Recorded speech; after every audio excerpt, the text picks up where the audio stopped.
نحمده ونصلي على رسوله الكريم اما بعد فاعوذ بالله من الشيطان الرجيم بسم الله الرحمن الرحيم رب اشرح لي صدري ويسر لي امري واحلل عقدة من لساني يفقهوا قولي۔ ناظرین، ہماری آج کی گفتگو کا موضوع ہے روزہ ڈھال ہے۔ ڈھال کس کو کہتے ہیں؟ ڈھال کے لیے انگریزی میں لفظ شیلڈ استعمال ہوتا ہے۔ پرانے زمانے میں جب لوگ جنگ کیا کرتے تھے تو دشمن کے وار سے اپنے آپ کو بچانے کے لیے ڈھال یا شیلڈ کا استعمال کیا جاتا تھا۔ اسی سے تشبیہ دیتے ہوئے آپ صلی اللہ علیہ وسلم نے روزے کو بھی ڈھال قرار دیا کہ روزہ دشمن کے وار سے بچانے والا ہے، محفوظ کرنے والا ہے۔ ہم سب جانتے ہیں کہ ہمارا دشمن شیطان ہے۔ ان الشیطان لکم عدو مبین، کہ یقیناً شیطان تمہارا کھلا دشمن ہے۔ وہ ہمیں بہت سے برے کاموں پر اکساتا ہے۔ رمضان میں جب بڑے بڑے شیاطین کو قید کر دیا جاتا ہے تو خود بخود ہمارا ایک طرح سے بچاؤ ہو جاتا ہے، لیکن اس کے باوجود ہم اپنے نفس کی شرارتوں اور خرابیوں کی وجہ سے بسا اوقات گناہوں میں مبتلا ہو جاتے ہیں۔ لیکن جب انسان روزہ رکھتا ہے تو روزے کی وجہ سے اس کے اندر ایک خاص روحانی قوت پیدا ہوتی ہے۔ وہ قوت اس کو گناہوں سے بچنے میں مدد دیتی ہے، اور روزہ انسان کو مسلسل یہ احساس دلاتا ہے کہ اسے گناہ کے قریب نہیں جانا، اسے اللہ تعالیٰ کی ناراضگی کا کام نہیں کرنا۔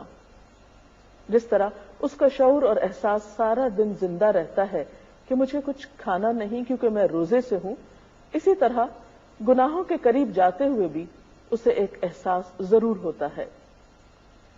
اسی لیے ہم دیکھتے ہیں کہ روزے کی حالت میں نہ صرف یہ کہ کھانے پینے سے منع کیا گیا، بلکہ کچھ اور برائیوں سے بھی بطور خاص رکنے کو کہا گیا، اور اس طرح یہ روزہ ہمیں برائی سے بچنے میں مدد دیتا ہے۔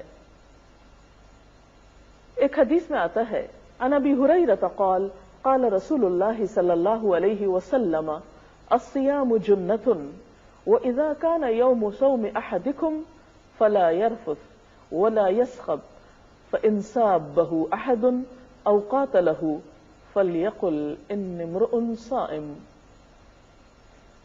حضرت ابو ہریرہ رضی اللہ تعالی عنہ سے روایت ہے کہ رسول اللہ صلی اللہ علیہ وسلم نے فرمایا، روزہ ڈھال ہے، لہذا جب کوئی روزہ رکھے تو فحش باتیں نہ کرے، بےہودہ پن نہ دکھائے۔ اگر کوئی دوسرا شخص روزہ دار سے گالی گلوچ کرے یا جھگڑے تو روزہ دار کہہ دے کہ میں روزے سے ہوں، یعنی اسے کسی کی بےہودگی کا جواب نہیں دینا، کسی کے لڑائی جھگڑے کا جواب اس شکل میں نہیں دینا۔ اور اس طرح روزہ ایک طرح سے دو لوگوں کے بیچ میں جھگڑے کو بچانے میں ڈھال کا سا کام دیتا ہے، یا جھگڑے کو آگے بڑھنے سے بچاتا ہے، اور دو لوگوں کے بیچ میں تعلقات درست رہتے ہیں، کیونکہ کبھی بھی کوئی لڑائی یا فساد یا دنگا یک طرفہ نہیں ہوتا۔ جب ایک شخص حملہ آور ہوتا ہے تو دوسرا شخص اسی وقت چین پاتا ہے جب وہ جواب دے پائے، اور دوسرا شخص جواب کیوں نہیں دے رہا اب؟ کیونکہ وہ روزے سے ہے، تو گویا روزہ ڈھال بن گیا، اس کو برائی سے بچانے میں کامیاب ہو گیا۔ جب ایک انسان دنیا میں اس طرح برائی سے بچتا ہے تو یہی چیز اس کی آخرت کے لیے جہنم سے بچاؤ کا ذریعہ ہو جاتی ہے۔ اسی لیے ہم دیکھتے ہیں کہ نبی صلی اللہ علیہ وسلم نے فرمایا، جو شخص اللہ عز و جل کے راستے میں ایک دن کا روزہ رکھتا ہے، اللہ تعالیٰ اس کا چہرہ اس ایک دن کے عوض جہنم سے 70 سال دور کر دے گا۔ کیوں؟ اس لیے کہ وہ شخص روزہ رکھ کر سارا دن اپنے آپ کو برائی سے بچانے کی کوشش میں لگا رہا، اور کافی حد تک اس میں کامیاب بھی ہوا۔ اسی لیے ہم دیکھتے ہیں کہ جو لوگ روزہ رکھ کر بھی بری بات کرنا نہیں چھوڑتے تو ان کے لیے اللہ کے رسول صلی اللہ علیہ وسلم نے اس طرح فرمایا کہ جو شخص روزہ رکھ کر جھوٹ بولنا اور اس پر عمل کرنا ترک نہ کرے تو اللہ تعالیٰ کو اس بات کی کوئی حاجت نہیں کہ وہ کھانا پینا چھوڑ دے۔ تو گویا روزہ صرف کھانا پینا چھوڑنے کا نام نہیں ہے، روزہ ہم سے اس بات کا تقاضا بھی کرتا ہے کہ ہم جھوٹ بولنا بھی چھوڑ دیں اور جھوٹ پر عمل کرنا یا غلط کام کرنا۔ اسی طرح روزے کی حالت میں گالی گلوچ سے بھی خاص طور پر بچنے کے لیے کہا گیا۔ آپ صلی اللہ علیہ وسلم نے فرمایا کہ روزے کی حالت میں کسی کو گالی نہ دو، اگر کوئی دوسرا تمہیں گالی دے تو اس سے کہو میں روزے سے ہوں، یعنی جواب نہ دو، اور اگر کھڑے ہو تو بیٹھ جاؤ، کیونکہ غصے کی حالت میں انسان اگر اپنی پوزیشن تبدیل کر لے تو اس کے غصے میں کمی ہو جاتی ہے۔